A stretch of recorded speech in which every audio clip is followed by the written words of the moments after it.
So, how many of you attended the morning session with Travis? Right. How many of you got that? I mean, of course, he's known for having raised lots and lots of money, right? But how many of you got that the horror story he had with investors? Okay. Okay, in this session, what we will talk about is VC funding may or may not be the right choice for you. And I think most entrepreneurs, most of us don't really get to hear what are the alternatives. And I see a lot of entrepreneurs end up chasing venture capital when they could be doing better things, right? So venture capital may or may not be the right choice for everyone, and that's what the session will be all about. I think we have an amazing panel here. We have 5 different entrepreneurs in 5 different sectors who've grown very large businesses and scaled up without external funding. Okay. My pleasure to welcome all of them. Could I request you all to join in? And we'll, of course, start with Dr. Money, since this session is all about money. So Dr. Velumani is the founder of ThyroCare, right? Ashok, can I have you? Ashok is actually giving Uber and more like Ola a run for his month's money. And again, doing it bootstrapped, again, an amazing story. Welcome, Ashok. Ajay? Ajay's built an amazing trust platform, right? And again, doing it bootstrapped. Ajay. Venki? Venki is a banker turned food entrepreneur, right? And again, a very amazing story you'll hear. Come, please. And last but not least, Raj. Raj is from Zoho, and I think everybody's heard of Zoho as the, a global technology, successful global technology company, and again, bootstrapped. So I think 5 amazing stories. Could I just request to go around and do a quick, brief background, brief introduction, Ajay? Hi, good morning, everyone. So my name is Ajay Trehan. I founded Authbridge in 2005. So we've been in business for about 11 years, largely bootstrapped. We are today one of the largest companies in the business of enabling trust. We work with large organizations, small organizations, to help them, to give them technology, platform, and services that help them build trust bridges with their employees, so in the form of employee background screening services, to build trust bridges with their customers in terms of KYC services. We help them do due diligence on their partners, franchisees, and things like that. So it's largely a trust platform company, and we built it completely bootstrapped, and it'll be fun to share some of those experiences with you. Look forward to it. Thank you, Ajay. Thank you, Subhinder, for giving me a chance to praise myself. So I started this company called WTI in 2009 and completely bootstrapped. And we are into the corporate space. And today we are also working on the MSP part for transportation, which is globally the only organization who's working on transport MSP. So prime objective is if we are able to decongest the roads and maybe reduce some pollution, and at the same time bring some optimization. So thanks. Good morning. I am quite familiar to the Thai community. I am from Coimbatore. Traveled to Mumbai with 500 rupees in my pocket in 1982. And worked for 15 years in government, got fed up with things not moving, and then I left the job, took a risk, invested 2 lakh rupees into business. I have never borrowed. I have a banker with whom my 100 crores is lying with him. And I don't think anybody else can talk about in business how to remain frugal as much as I can talk. While during the discussion, I'll tell you what made that very powerful. Today it's a listed company and it is a $500 million worth. And I'm happy to be here, and certainly I will get you out of this room when you go a bit lighter than whatever stress you have had.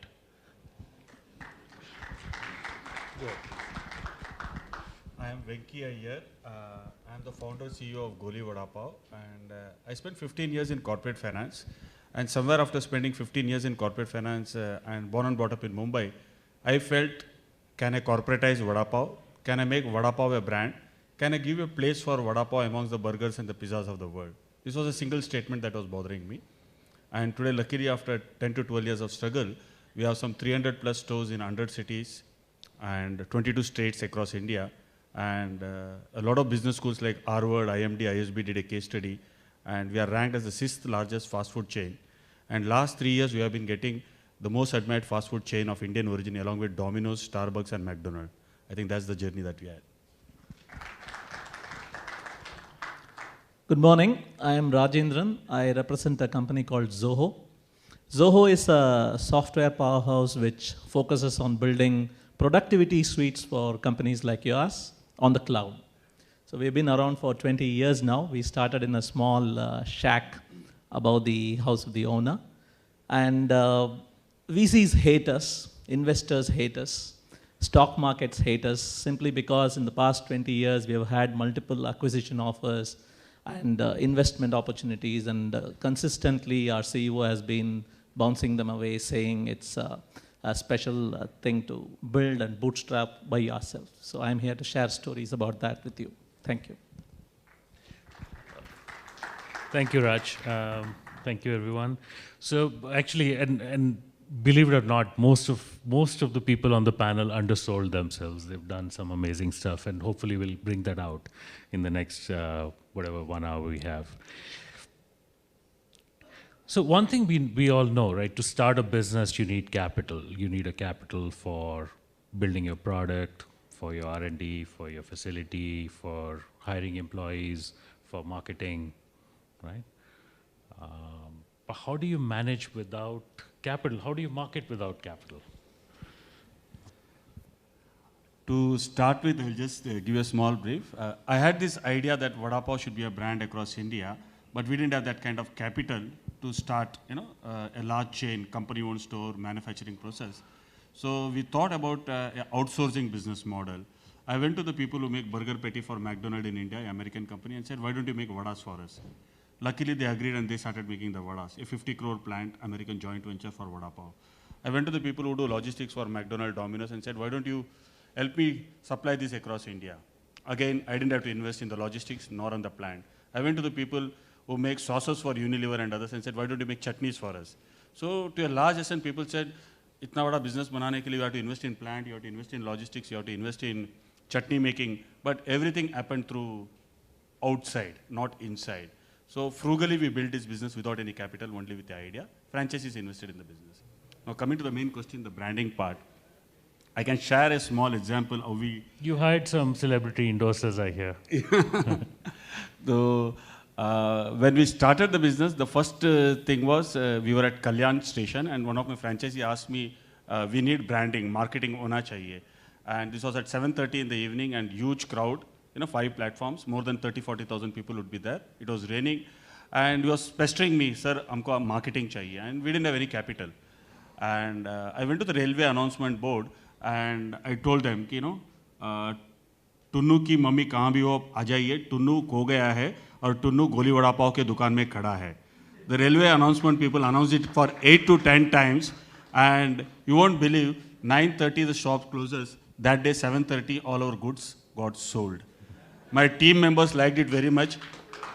Yeah, we can have a round of clap for that, yeah. And every day somebody would get lost in Kalyan station. Koi Raju, koi Ramesh, koi... In 1 month's time, railway authorities thought this was some kind of scam. So initially when we didn't have capital, we did this. The second time when we did was, there is somebody who looks exactly like Sachin Tendulkar, And I saw him in a Ludhiana truck. I gave him a wig, I gave him a sunglasses, a Goli Vada Pav t-shirt. And he speaks like Sachin, Aila Sachin, Aila. So he goes to Nagpur, he goes to Amravati, Bhopal, Chandigarh, and inaugurates Goli Vada Pav stores with a bat, with a pad, and a lot of people come and take autograph from him, exactly Sachin lookalike, and the local media also covers him. So we found always some way or the other, without spending money, to get the what you call the marketing part going on.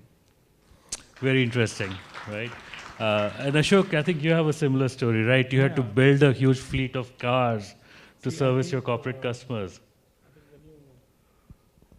When you talk about the car rental business, it is very capital intensive. And moment you talk about 200, 300, 400 cars, you are bound to face some HR and IR issues, which happens with most of the our driver folks.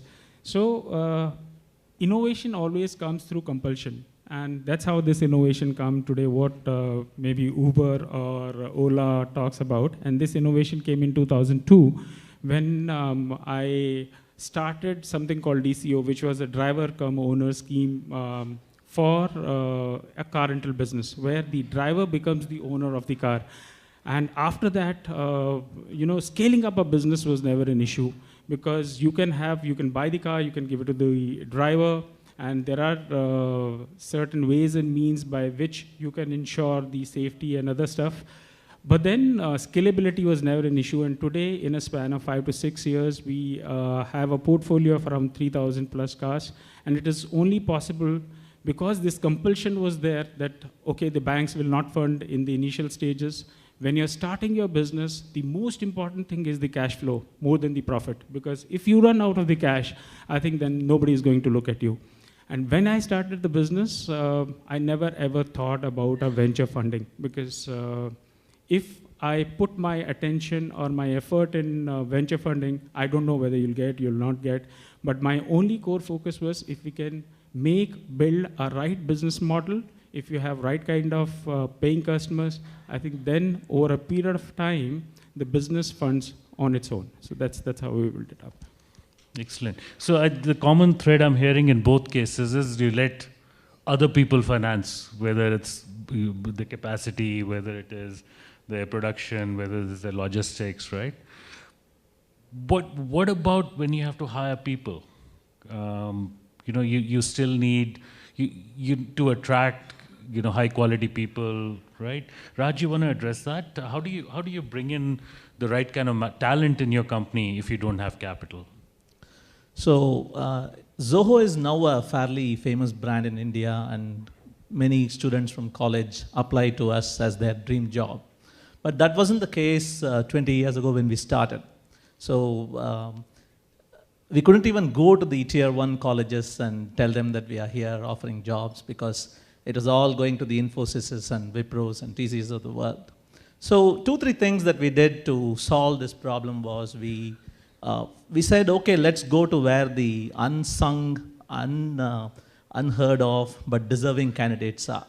It's a myth that only the top 4 or 5 colleges in the city are actually the ones who have the best talent. It's actually another myth that you need computer science graduates to do software programming for you. So we are a pure software play company, and we realized that there was a lot of talent out there, people in civil engineering, people doing BA, psychology, doing software programming as a labor of love.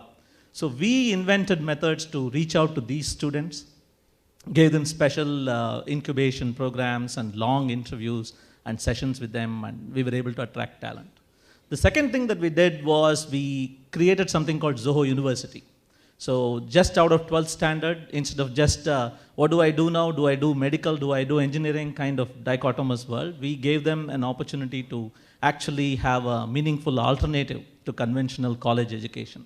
So we drafted a 18-month program right within our campus, and we put in some 2 or 3 faculty who were math professors who were reinventing themselves as software trainers. And we went to some small schools in the surrounding where the parents had decided already that we are not going to be able to afford college education for this kid. We administered bilingual tests in English and Tamil, the local language. We absorbed these students. 18 months later, we were able to absorb them into our company as software trainees. So it's no longer an experiment. It's been running for 12 years now. almost like 1 out of every 10 employees at Zoho has never seen the inside of a college campus. So that's how well Zoho University is entrenched into our curriculum, into our recruitment model. The other thing is, the other thing that comes about is retention. How do you retain these employees once you get them in? So there was this famous TED talk by Dan Pink, where he talks about the secret behind motivation. It's not money, it's not on-site job in San Francisco. He talks about 3 important aspects of it. I'll just quickly tell them to you. He talks about autonomy, where you give the person the freedom to actually pursue something that he loves. Every student who enters our campus starts working with us. We make them feel that they are actually autonomous units who are able to pursue their own passion. Somehow, they kind of gravitate towards some particular department or job in the company where they are able to pursue their passion. The second thing after autonomy is mastery. We try to give them a way to continue to get better at what they are doing. So autonomy followed by mastery. So if you give them a ceilingless role where they can keep getting better at what they are passionate about, actually everything else is forgotten. And the third thing is sense of purpose. If you can somehow get into their minds that they are actually building something, an edifice, something that's much larger than they are, something that they can't do alone by themselves, something that they are going to leave behind as a legacy long after they move. Like that famous thing about Google's homepage, where one small character added is going to impact the loading time across billions of searches every day, and hence how many man-hours of effort have been saved. So if you can get the sense of purpose across, you're able to achieve that. So this is something that we have been following too. Autonomy, mastery, and sense of purpose. It's been working out quite well.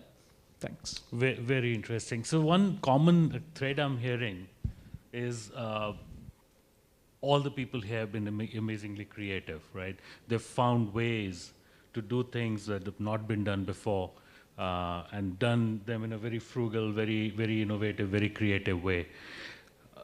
Wilhelmini, could I request you to touch upon this? So what are the downsides of having capital? Or I mean, everybody understands that you lose a little bit of control, you give up a little bit of your equity. Is there some other cost beyond that for having a venture fund? I started a business with me alone as an employee. I think no employee demands advance salary before he joins. And every employee makes money once he is inside. I think the 3rd month my employees take care of their salaries. Every employee creates salary for 10 more employees. I'm in a services industry. I didn't need a capital at all. And then I found money is coming every day because your product is good, your pricing is good. So if you ask me, funding is something which I never wanted. But having said that, if you go and ask for funds, you generally don't get. But if they have come and if you refuse, generally they don't allow you to sleep. So, food and funds never comes to a man who desperately needs it. And those who don't need it get everyday buffet dinners. And a banker is telling I am 1% less than what other man is. Coming to, marketing. I must tell my marketing was done by my competition. And in fact, they will go and tell the customer, Thyrocare? Thyrocare is not good. It's very bad. They don't do the test. Every potential customer of mine have been approached by my competitor, and I have become very popular. So I don't think that also needed funds. I think frugal business is most powerful business. Maybe I am successful. My words sound a little more logical, but otherwise also, diluting and taking funds at times is going to be a very big risk. If your business, you yourself cannot raise funds within the family or within your friend circle. I have not borrowed any single rupee for the running of the brand Thyrocare. And finally, a PE guy comes. He wants to put in money. I refuse. He again comes. Then I raise my value. And he again comes. I raise it some more. Finally, किसी Excel seat नहीं है, कहीं multiples का कुछ logic नहीं है. ये सलमान खान की स्टाइल में बोलता है, एक बार बोल दिया तो मैं खुद बदल नहीं सकता हूँ. So I am a man who brought up a business from literally nothing, from a 2 lakh rupees. Today it's worth $500 million. I think I'm very happy that I didn't dilute at some stage. And it is important, if it is a good business, please don't dilute. Debt is a better route, and if you can't raise debt, that means you have some problem. So what if you need money just to get started? I must tell you, I was 37 years old when I started the business. I was not 18 or 19. And 15 years of government service, I must tell you this joke of it, because a multinational company vice president came and kept his briefcase nearby, removed his tie and asked me, Dr. Velumani, you are my mentor, guru, so I have come to ask you from you one advice. Yes, tell me. I feel like becoming an entrepreneur, what do you advise? I was wondering, I am making him to make such a decision for which I will be responsible tomorrow. So let me ask him a question. What's your annual income? 40 lakhs. What is your annual expenditure? 40 lakhs. Please don't start business. And I had only a 10,000 rupees income in 1995. I think 7,000 was kept at a savings bank account. When I resigned, I had 10 lakhs in my, I didn't buy a house. I have not bought a house. Even today, I don't have a house. I didn't have a car until my employees bought one car for them. So it's very important. अगर आपको दुनिया को रोप जमाना है, दुनिया को दिखाना है, I am a big company's managing director, you dilute your share and purchase your car. To run a business, I don't think, especially tech businesses, especially services industry, funds are not the true limitation. Stamina is the limitation, not the funds. In fact, if you didn't know and you raised a fund, you are gone. Some people think lack of funds is the only problem, but actually they have not studied their business by themselves correctly. At that time, they think, let me get funds inside. I must tell, living frugal is very important, especially for a businessman. Of course, if it is must, there are two things. One is expenditure, another is investment. Please don't borrow for expenditures. Borrow it for investments and growing business. Very nice. And in fact, a lot of VCs will say exactly the same things. You need to be frugal, you need to be creative, right? But VCs will not come to you until they see in your balance sheet some funds are extra available. They don't go to company which has huge debt already there. They all look for safe. For VCs, I'm sure some of you must be sitting here. There is something known as security. There is something known as prosperity. There is nothing known as secured prosperity. This is what every VC investing man wants. He wants a secured prosperity, and he looks for a man who is very committed for that. So I know, I Ajay, think when you talk about funding, okay.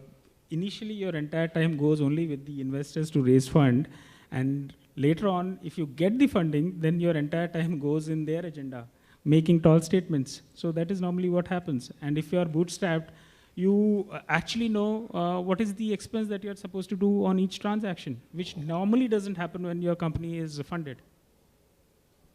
So funding is actually a distraction from growing your business. Let me get to you, Raj, in a second, please. Ajay, I want to get in first. I know you've also had some brushings with investors, and just talking about this point of, we understand that having funds, hurts creativity, right? It makes it easier to spend money rather than do things frugally and creatively. What are the other downsides of going for VC funding? And especially if you could talk about, since you've built an amazing technology platform, how do you do that? And Raj, I'll also ask you to chip in on that one. How do you do that without having investments? When you're not, it's not a services, but a product technology investment. So first about, the downsides of venture fund. So I had in 11 years of building Authbridge, we've had two run-ups to raising money. And on both the occasions, I pulled the plug at almost the last minute. We had the term sheet in hand and we had to just sign it. And I just said, I'm not going to sign it. The reason on both occasions, through that experience was that there was so much of time, management time, which was invested in just creating stories, which I was beginning to realize that a lot of people in the management team themselves don't believe.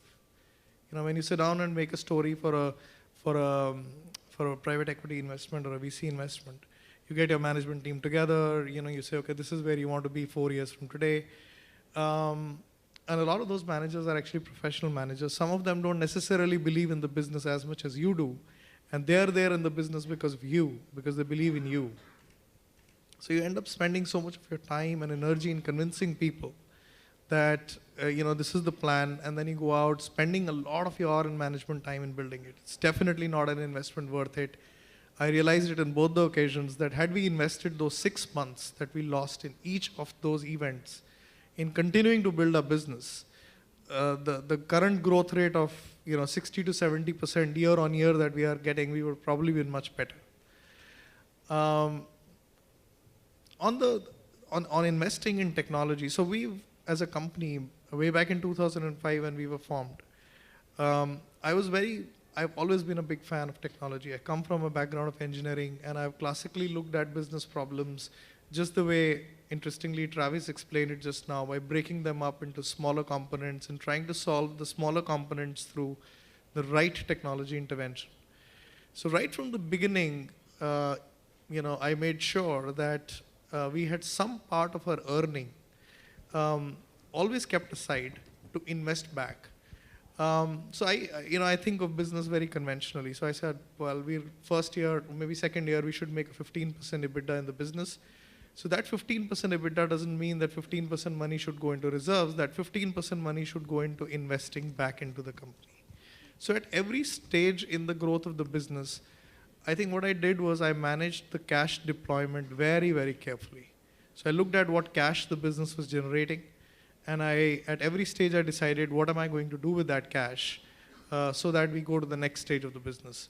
What I will like to mention here, and I think a lot of fellow entrepreneurs here in this room would have also experienced the same. So I didn't start this company entirely as on my own. There were two other people who partnered with me in starting it, and all three of us had almost equal shareholding.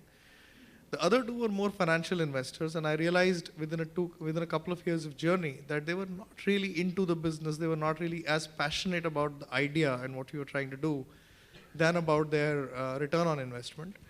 So my first target was to find a way to buy them out. Because if I had to build this business and I had to build it the way I had to build it, then I had to do whatever it takes to buy them out, even if that means taking a lot of risk. So I did take a lot of risk. I can tell you I come from a fairly middle class background, didn't have money in the bank when I started the business, but I bought the investors out at almost 4 times the value of the money that they had invested, the initial partners, to then at one point in time completely own the company. And then I started looking at the cash which was getting generated, and every year 15 to 20% of what we were earning was going back purely into technology. By 2010, we had built a platform which is now taught as a case study in the Cornell University as a part of their operations research MBA program on how a completely manual paper-driven operation could be converted to an absolute assembly line factory operation. And we brought so much efficiency. Our revenue per head count, which we were tracking, shot up almost by 10 times within 2 years because of the technology intervention. And there was almost an instant ROI.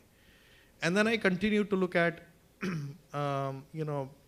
deploying the cash that we were earning. So we've always run our business on cash. And every time I have had investors looking into the business, I've had to distract myself from looking at cash to revenues, because they tend to look at growth and revenue top lines more than the cash. So it's a huge distraction. It was a huge distraction for me personally, and I would probably never do it if I can continue to grow the business the way we are growing. Thanks. We want to make this a very interactive session. We'd welcome a lot of questions from the floor. Before we get there, Raj, I know you have a point. I have a question, so please just address that in there. A lot of the things we're hearing here about reinvesting, using that to build your business out, makes sense for a services business. But you're in a classic product SaaS business, right? Where you have to build the product before you can see any revenues. How do you address the funding gap there? So one thing we need to first get clear is the pure software play, building bits versus atoms. His is atoms, actually. So doing bits is actually not as hard as some people think it is. The Linux operating system, the most famous operating system in the world, powering all the internet servers today, was actually built as a side project by a college kid caught in a snowstorm for 15 days. That's how most of these great products start. So let's not convince ourselves wrongly that you need a huge investment to start something in software. You heard Travis today. So sitting in a beach, you can dream up an idea of being a middleman to connect cars and drivers and people who want to get a ride. So let's first understand that building a software, as long as you understand that there is a real need from the customer's side for that software, is actually not a hard job. Most of these great softwares were evening or late night or weekend projects started when somebody was working in some other company. Even Zoho itself was started by 2-3 people who were working in AT&T and Qualcomm long ago. So that's one thing. The second point is fail fast, get it out into the face of the customer, give it away free. We have always had a software program where our products are always available for free. They are not crippled, they are available for trial. You can try it out 15 days, 30 days, and then decide whether you want to use it or not. So you don't even need to register or fill a long form to even download it. The registration was all optional. So when you get more and more people to use it and explore it and start getting customer feedback is when you close that loop, that build, measure, and learn loop much faster, and you start getting that feedback into your product soon. We have never worked in large teams. Our teams were usually 3, 4, 10 people strong. Whenever like that Amazon joke about, if your team is too large to be fed by more than 2 pizzas, you're having trouble. So that's how we have always operated. So it's not about VC funding kills creativity. It's like you start focusing your creativity on the wrong things. So you start putting up, how do we project the numbers right so that the investors will be happy. Even Travis today, to crack a joke about he playing Candy Crush, had to say, in case there are shareholders here, you remember that scene? Yeah, it was like, how we couldn't have built Zoho University for 11 years now if we had that Damocles sword hanging above us about, hey, why are you spending money on teaching people when there are so many colleges out there in the country? So these are things I wanted to get across. So. Interestingly, even Travis, I think most people didn't catch that. He actually told a horror story of investors, right? Where they put him out of business and spoiled his reputation also, just chasing money. And of course, he's gotten a lot smarter after that experience.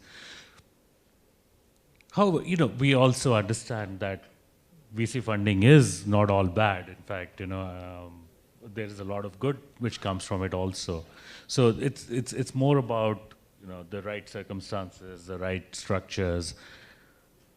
So the question I have for everyone is, under what circumstances would you, I know, Willemani, you've actually taken PE money finally, you were persuaded, right? So what would a VC have to do, or what would be the right circumstance under which you would actually accept funding?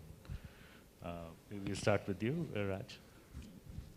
So if Zoho were in the hardware market, if we were doing some IoT or if we were reinventing amazing new quantum chip, it was hardware intensive.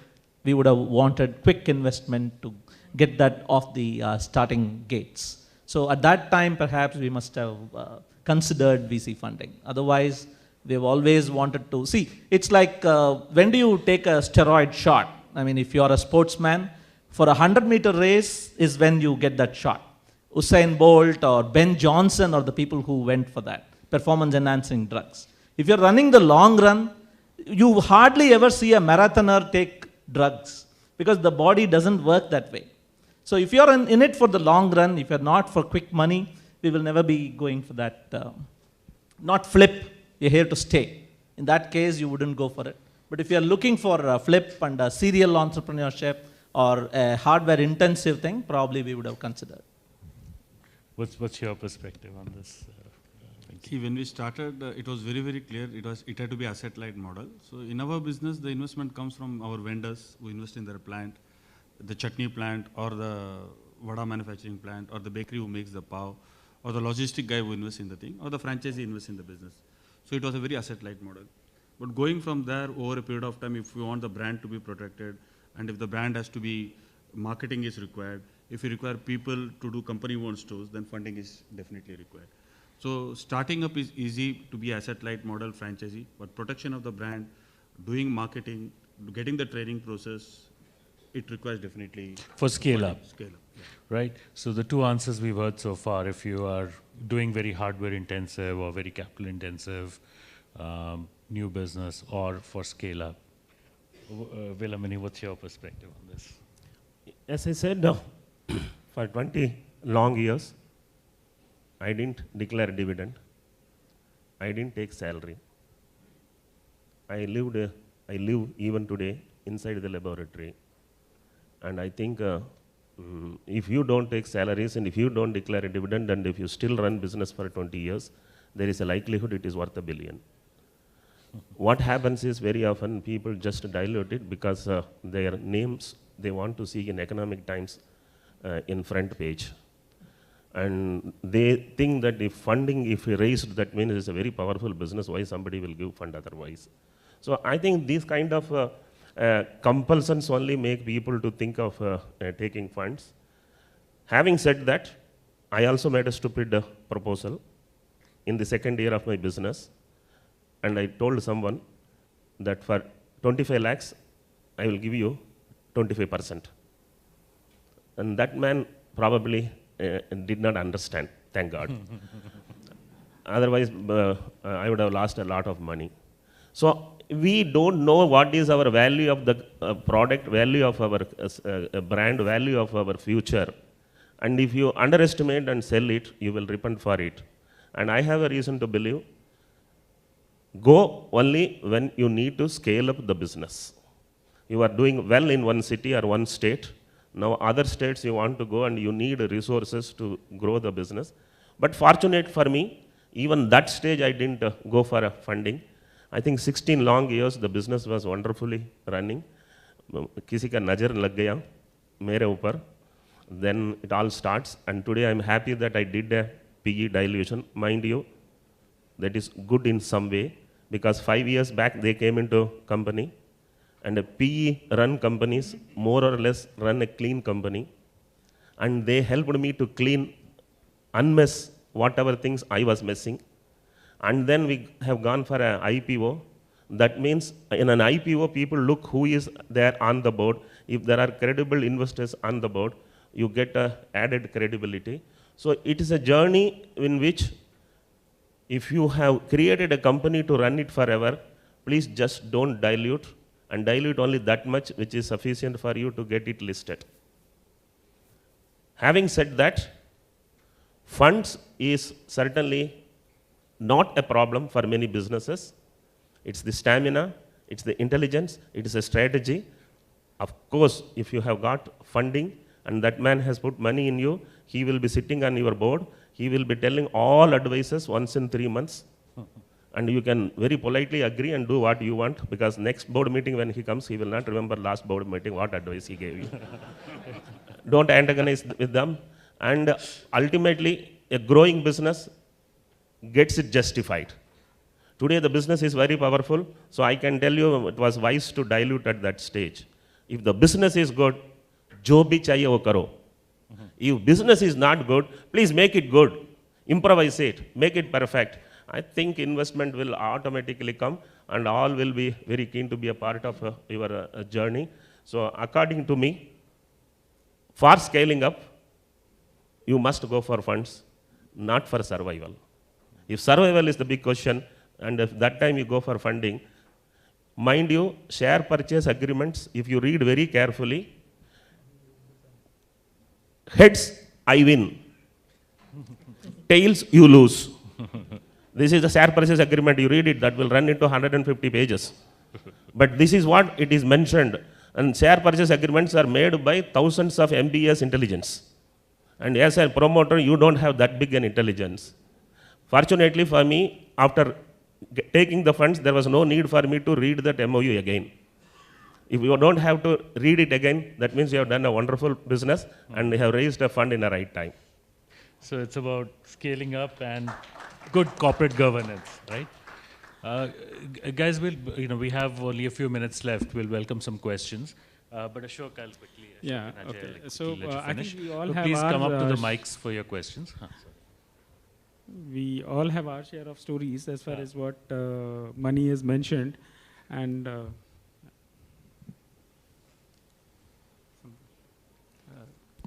Go ahead, Ajay. yeah, so when you talk about funds, I think most important is if you are able to share your vision with the investor, or else you are selling it completely. So if these are the two things, then possibly yes, you can go for the funds, because scaling is the most important in today's world, because the small businesses, I don't know what will happen.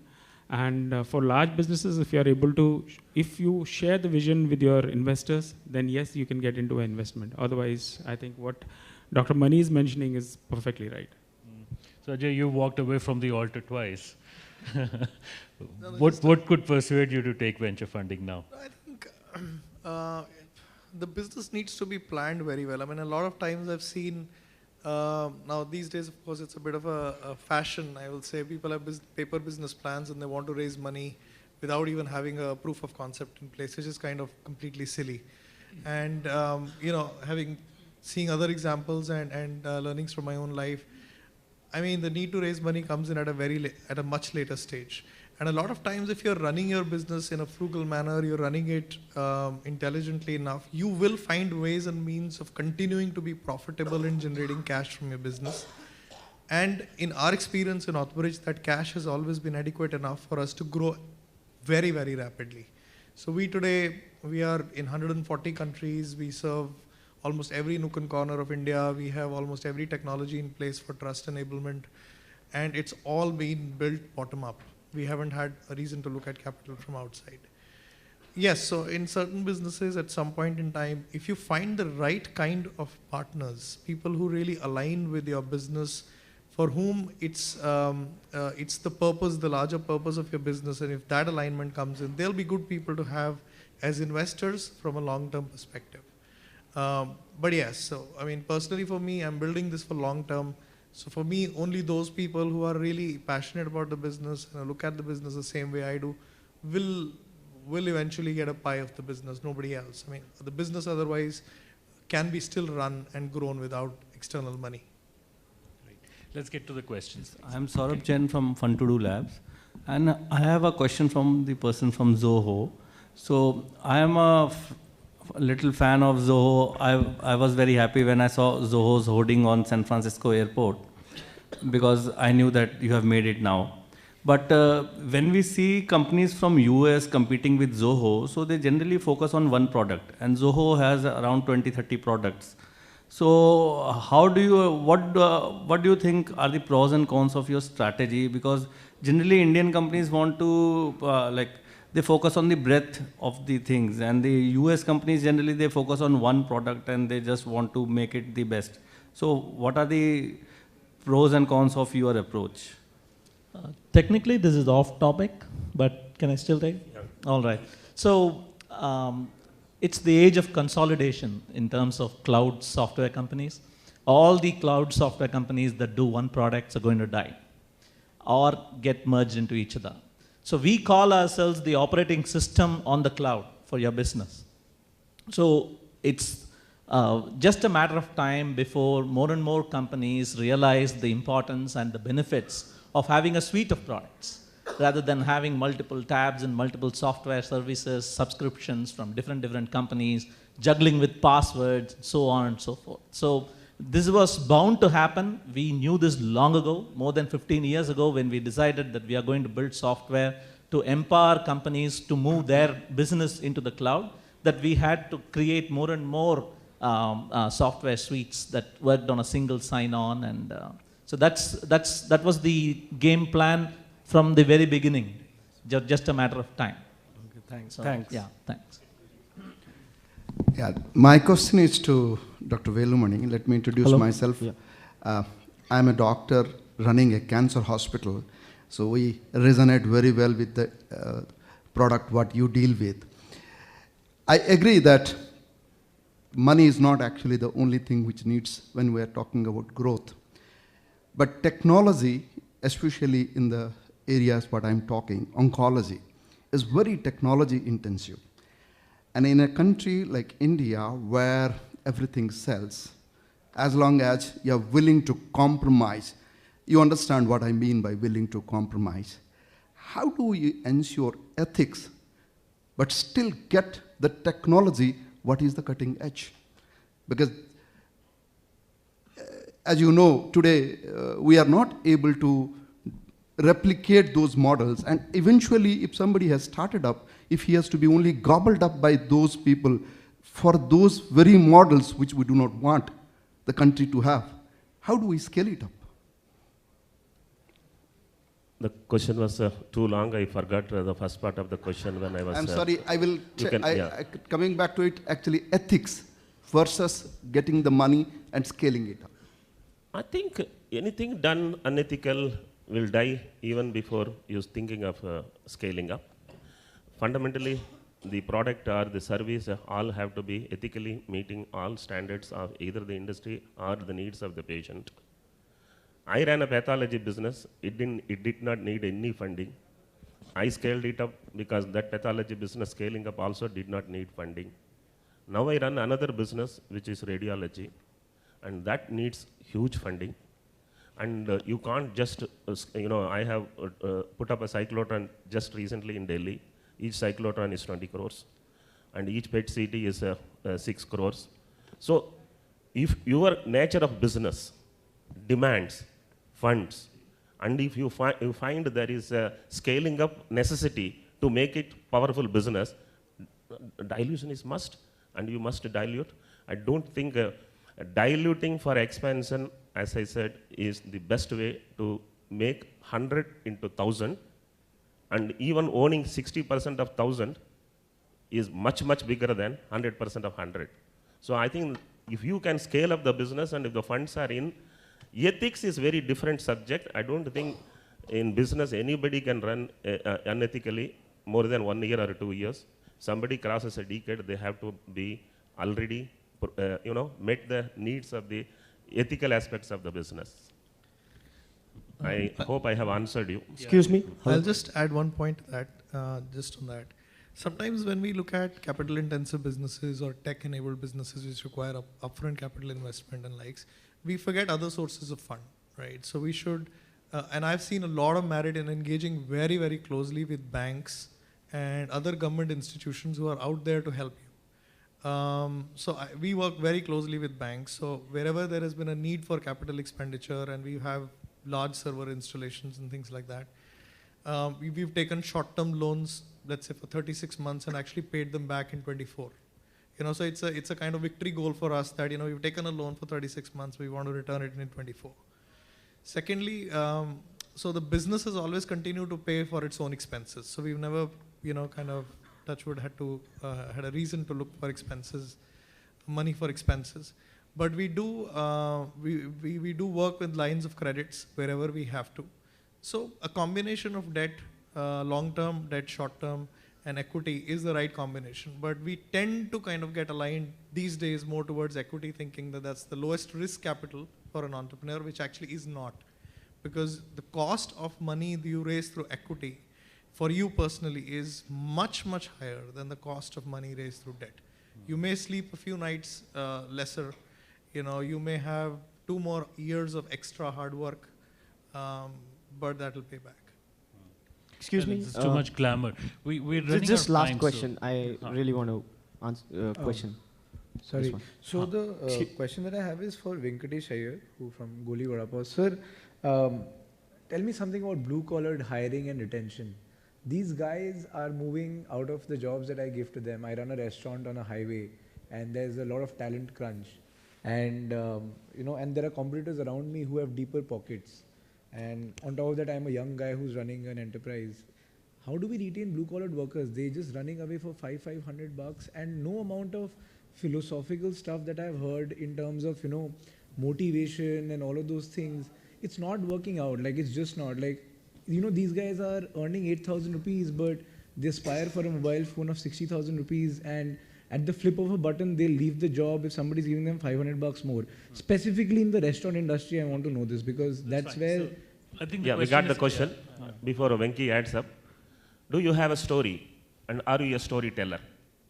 If a CEO has a good story, and if he is a good storyteller, you don't even have to pay salaries, people will be around you. Sense of purpose. It's very important. But this does not I don't think salaries can retain. No, but for the blue-collared workers, I think this is failing, because they are going back home without a meal on their plates, but they're using that money to buy alcohol at night. So somehow the storytelling is far beyond their understanding. No, I was talking about white collar. I'm talking only about blue collars. I want the answer. Blue collar, if you don't pay salary, you can't sleep. No, but that's the whole point, right? They're so casually dispensable. The question is clear. We went through a phase where we built this business in Mumbai, and then suddenly some political situation happened. I had borrowed money, and we lost 4 crores in just 3 months' time. And we had to find a new way to build the business. And we started looking at market outside Mumbai and Pune. And salaries was really a problem for us, not paying salaries for 3 months for blue-collared people. But I'll tell you, somebody who was working in a stores and doing store-keeping job, store-keeping, a blue-collar kind of job, very hardly drawing 4,000-5,000. And when franchising happened across India, Nasik, Aurangabad, and he had only 2 fingers, he was also a disabled person. And a lot of people were leaving our company and going because we were not able to pay salaries. We offered him a challenging job that we wanted to transport these goods from Mumbai to Nasik, Aurangabad, Nagpur, Chandigarh. And this guy liked the fun of talking on the phone. You won't believe this guy handled for 7 to 8 years logistics across India, moved from a salary of 5,000 to 75,000 in 10 years' time. So we found a lot of talent. We somehow think English is intelligent. Sometimes a lot of intelligence can come from people who are not even 10th pass. I'll give you a classic example. We were trying to find a machine to make a pav bhaji, in the starting stage. And we were saying, how do we put a 50-gram pav bhaji on a pav? And I got an instrumentation engineer from Vijay TI who was helping me out. And the guy was serving me tea, not even 5th pass. It was 10 o'clock in the night, we were still figuring out some solution on the board, some instrumentation. He said, sir, ये सब क्यों कर रहे हो? He removed the ice cream scoop, 50 grams, and said, ये निकाल दो, चाय का कप 20 पैसे उसमें डाल दो, दुकान में बेच दो. So it came, a lot of ideas came from people who are not even 10th or 8th pass. So somehow, he said one very important thing is storytelling. We kept on telling the stories. I'll be very frank, when we didn't have salaries, we told the stories. Thanks to TiE and a lot of people, I ended up having a photo with Ratan Tata and Narayan Murthy in 2009. We put it in our office. And then people said, oh, this will happen. A lot of foreign university students used to come to India and listen to our stories. So some of our boys used to say, sir, पगार तो time पे नहीं देते, but गोरे लोग आके भाषण सुनते हैं, इनका कुछ तो होगा.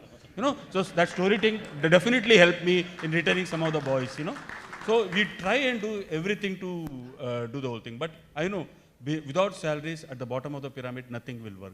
But you definitely have to give them a career, a storytelling, a mission, somewhere a promise that they can become entrepreneur. That the future is important, imaginary. Yeah, Venki, I just will Hi, add one more. If you don't take care of your wife, your neighbor will. And if you don't take care of your employee, the competitor will. So very important is to take care of the employees. Hi. I'm sorry, we're out of Just a time. 10-second question. There's one question I had. I've been. 10-second question, please. Excuse me, I'm at the back. I have been. Please. Can I request you to take the question offline? I'll request the panelists to Okay, just very quickly, please. Huh? And the panelists, I'll request So everybody to be I was around. Googling and I saw this quote by Leo Tolstoy. All happy families resemble one another. Each unhappy family is unhappy in its own way. Because see, we're all sharing you success stories here. But I understand that each of your companies is going through a unique problem of your own. The next Mark Zuckerberg is not going to build Facebook. The next Bill Gates is not going to build Windows. So I understand that your problem is unique. So one-to-one mapping and copying will not work. All I wish is good wisdom prevails and do the long run. Good luck.